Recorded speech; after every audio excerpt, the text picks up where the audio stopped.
I stand by my pardon of Sheriff Joe, Trump declared at a joint press conference with Finnish President Sauli Niinistö at the White House. The president said he had done some research into past controversies over presidential clemencies because I assumed that somebody would ask me the question. He cited Mark Ridge, one of the 140 pardons Bill Clinton issued on his way out the door in January 2001.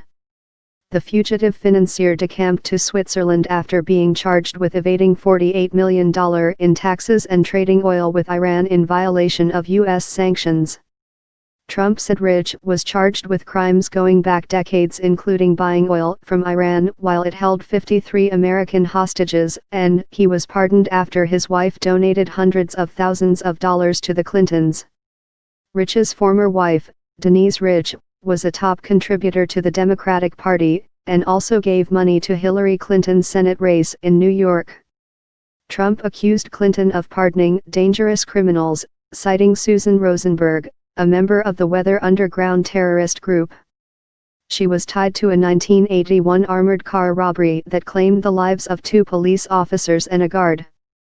The president also pointed to Clinton's decision to commute the sentence of convicted drug trafficker Carlos Vinali.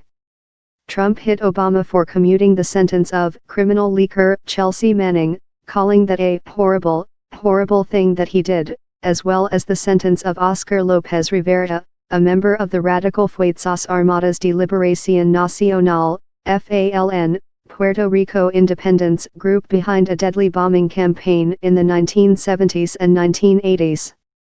Sheriff Joe is a patriot, Sheriff Joe loves our country, Sheriff Joe protected our borders, and Sheriff Joe was very unfairly treated by the Obama administration, Trump said. He did not say Arpaio was innocent of the charges against him.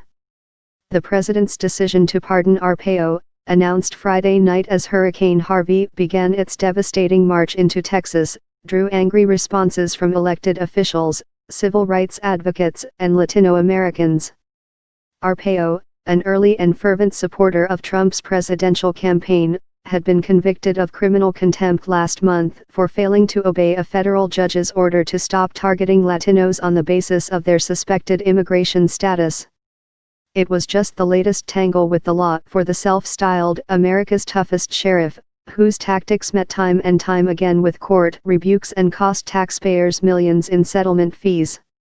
The news followed the late Friday disclosure of Trump's plans to bar transgender individuals from serving in the military, an information pileup that stoked suspicions of a Friday news dump, a term that refers to the time-honored practice of minimizing the attention an announcement gets by making it late on Friday. Trump rejected the notion on Monday. In the middle of a hurricane, even though it was Friday evening, I assumed the ratings would be far higher than they would be normally, the president said.